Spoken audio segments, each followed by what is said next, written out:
Hey everyone, Fragger here from Achievement Hunter, here to bring you the next episode of Retroactive, where it is Fuck It Spooky Games Month Experience Extravaganza. And this week we are doing Clock Tower.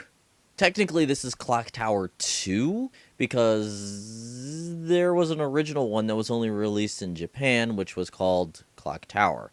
But we're just going to go by the US names because this is just as confusing as the whole pre-Final Fantasy VII numbering thing. That just... ugh. But Clock Tower here is a very unique game in a lot of ways because this is pretty much an adventure game, and a point-and-click adventure game at that. And way back when I picked up this game for the first time, that was something I wasn't expecting. I was expecting it to be in the same vein as the Resident Evil series.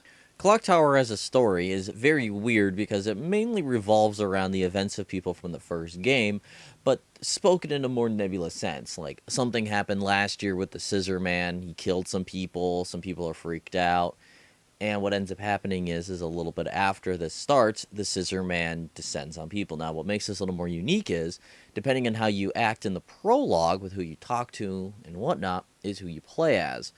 So that also, kind of like what happened in Eternal Darkness, you've got a neat little mechanic here where you can play the game multiple times as multiple people.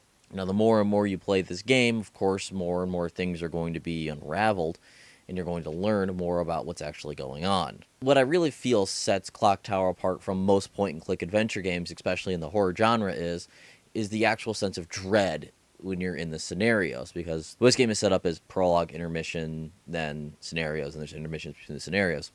And when you're in the scenario sections, what happens is, if you take too long to do shit, the Scissor Man will come to get you, and you have to flee. This could be in the middle of a puzzle. This could be in the middle of investigating. As soon as you hear his music, he's coming to get you. You could also be going into an elevator, and he pops out, and then you have to run away from him. That I love to death.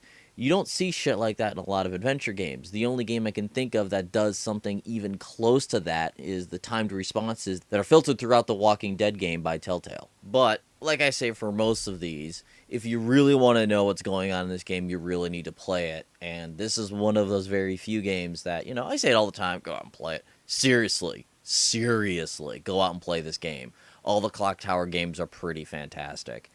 And this is when I really hope that we see resurgence of this game series. Now, what I would love to see with this game is I would love to see this one redone or rebooted, or just give us another Clock Tower. Give us another great point-and-click adventure game. My biggest problem with when I was replaying this game is that other than the prologue, it had very little audio. It's pretty much just sparse, something's happening, and the Scissor Man music. There's no dialogue. It's mostly text, and that kind of sucks. But, that's the age of this game. I would absolutely love to see another thing like this. But that's enough of me throwing my fists into my knee and saying absolutely a few times. And if you want to find a place to get this, good luck. You're probably going to have to dig up the actual PS1 game, throw it into your PS3, which might play it. I don't really know how that works. People in the comments will probably correct me. I don't own a PS3, so I don't know exactly how that shit works. But that'd be really the only way to play this thing right now. That or a PS2, obviously. But that's going to do it for us here this week, and check back next week for the second to last spooky game.